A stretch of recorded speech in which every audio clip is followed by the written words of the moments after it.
Assalamualaikum warahmatullahi wabarakatuh. Berjumpa lagi dengan saya Ibnu. Kali ini kita akan membacakan isu monitoring untuk tanggal 21 September 2025 hari Minggu. Yang pertama, Presiden Prabowo tiba di New York untuk hadiri sidang umum PBB ke-80. Pak Prabowo ya sampai di Bandara Internasional John F. Kennedy pada pukul 16.50 waktu setempat hari Sabtu kemarin. Kedatangan beliau ini didampingi oleh Menlu Sugiono dan Sekretaris Kabinet Teddy Indrawijaya. Menurut Teddy, Prabowo dijadwalkan berpidato pada Selasa 23 September. Jadi selain Indonesia ya, nanti ada Presiden Brasil dan juga Presiden Amerika Serikat. Waduh, ini ngeri nih. Kenapa saya bilang ngeri? Karena Presiden Brasil Lula da Silva ini musuhan ya, lagi bentrok lah kira-kira gitu sama Donald Trump gara-gara kenaikan tarif biaya masuk dari Brasil ke Amerika Serikat. Mensesnek ingatkan pejabat negara tak semena-mena gunakan sirene.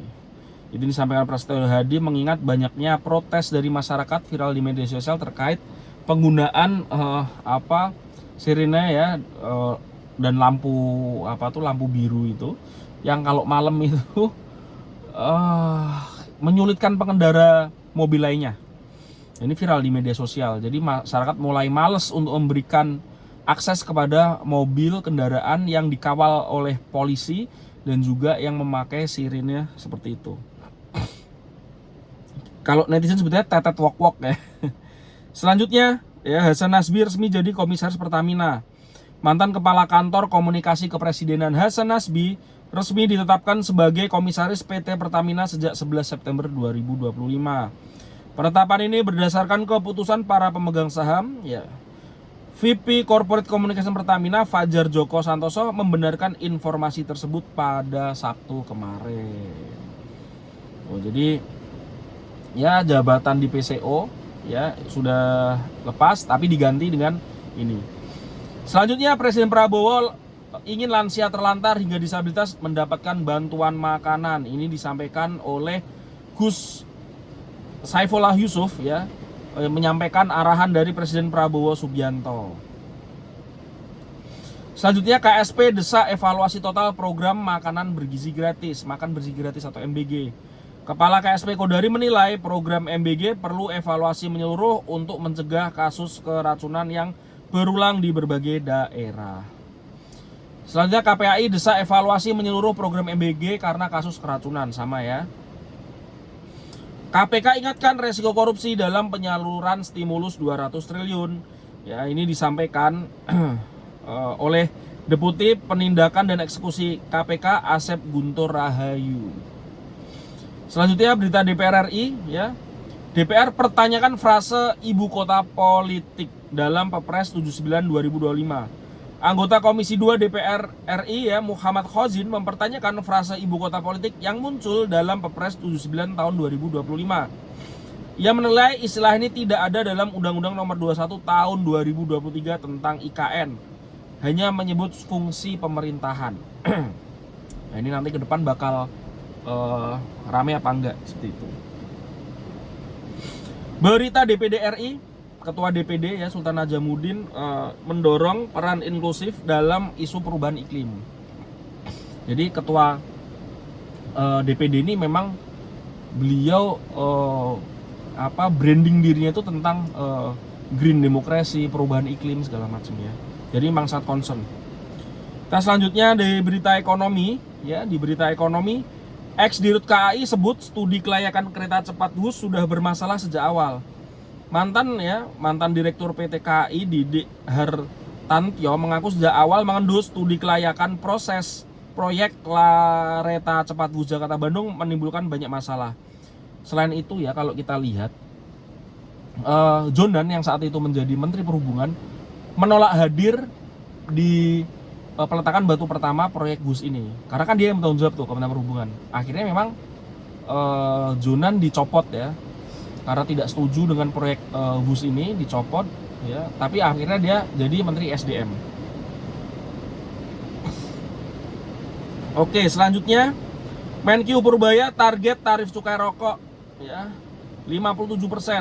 Menteri Keuangan Purbaya mengaku kaget mengetahui tarif cukai rokok rata-rata mencapai 57%. Ia menilai kebijakan kenaikan cukai belum bijak karena tidak disertai program penyerapan tenaga kerja bagi pekerja yang terdampak. Menurutnya, industri tembakau tidak boleh dimatikan begitu saja tanpa mitigasi. Meski konsumsi perlu dibatasi demi kesehatan. Apalagi sekarang banyak tembakau impor. Tembakau impor di saat yang sama juga industri tembakau Indonesia mulai kesulitan. Selanjutnya Korlantas Polri bekukan sementara penggunaan sirine dan strobo. Ini disampaikan oleh Korlantas Polri Agus Suryonugroho. Top, bagus karena masyarakat jengkel banget ya. Polri dan polisi Singapura buru sindikat penjualan bayi dari Jawa Barat.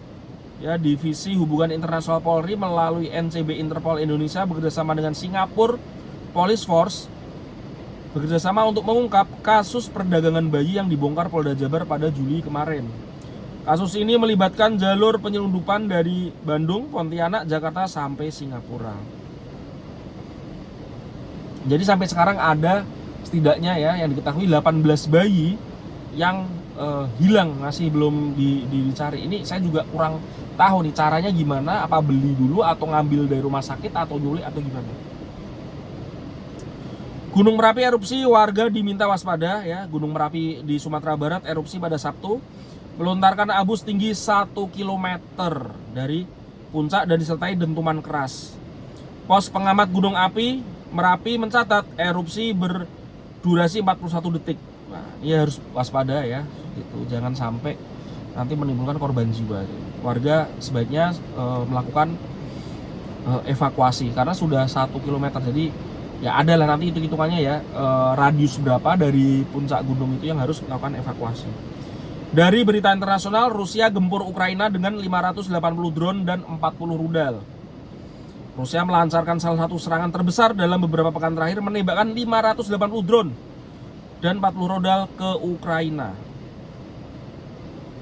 Selanjutnya 34 warga Palestina tewas menjelang pengakuan Palestina di PBB. Militer Israel melakukan serangan ke kota Gaza, menghantam terowongan dan bangunan jebakan hingga menewaskan setidaknya 34 warga Palestina. Serangan ini terjadi menjelang deklarasi pengakuan negara Palestina oleh 10 negara. Australia, Belgia, Inggris, Kanada, termasuk Prancis. Trending media sosial ya dalam 24 jam terakhir adalah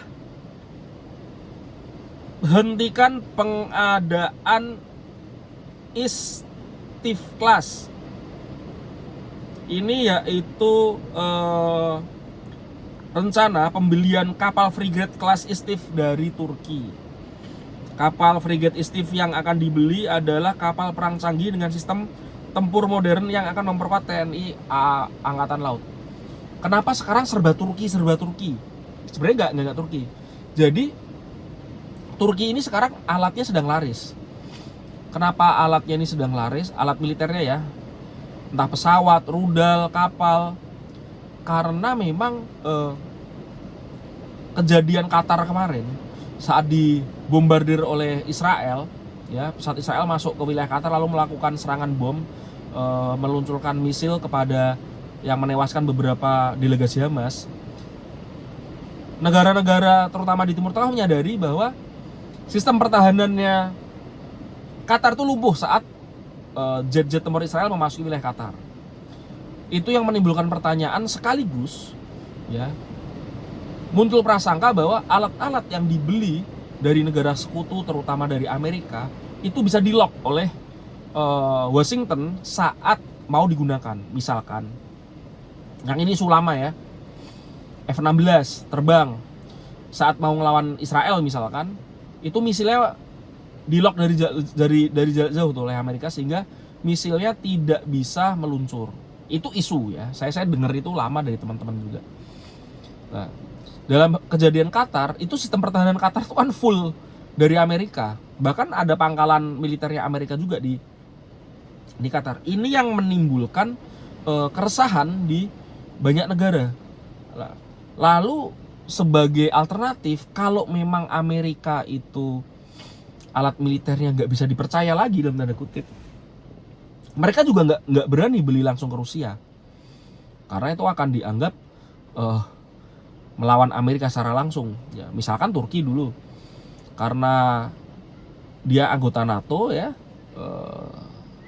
dia ingin memperkuat pertahanan udaranya ya, Patriot nggak dikasih sama Amerika, akhirnya dia beli S-400 tuh dari Rusia, tapi itu menimbulkan kekacauan, bahkan Erdogan juga hampir terguling ya. Turki ini anggota NATO tapi sistem pertahanannya dia anti udaranya dia ada rudal misil buatan Rusia S-400. Ini yang sekarang juga dilakukan Indonesia. Oke, Indonesia asalnya sebagian besar dari Amerika, beberapa aja tuh dari Rusia, ada helikopter sama Sukhoi ya. Nah, karena Indonesia berada di tengah-tengah ini, salah satu alternatifnya oke sudah beli dari Prancis ya, Rafale Daval, ya. Rafale ya. Lalu Indonesia juga beli jet dari Turki. Lalu ini kapal segala macam. Ya, jadi kalau dari Turki dipercaya tidak akan ada kejadian seperti di Lock seperti itu alatnya ya, yang seperti kejadian di Qatar. Isunya di Qatar yang terjadi seperti itu. Nah ini yang membuat juga hubungan antara Turki dengan Indonesia itu mulai dalam hubungan jual beli senjata itu semakin kencang karena ya ini Turki menawarkan gitu, nggak Amerika tidak Rusia, dan kalau harga itu relatif ya, kayak lebih mahal dari Rusia tapi lebih murah dari Amerika. Kita lihat aja nanti Indonesia sudah beli jet ya, jet kan kalau tidak salah namanya, lalu ini nanti jadi beli kapal, nanti beli hulu ledak segala macam tuh kita lihat aja. Dan kemungkinan ya Turki mau alih teknologi juga, artinya Turki memberikan kesempatan Indonesia untuk mempelajari teknologi, ya itu yang jarang diberikan oleh Amerika misalnya. Oke, itu saja, terima kasih. Assalamualaikum warahmatullahi wabarakatuh.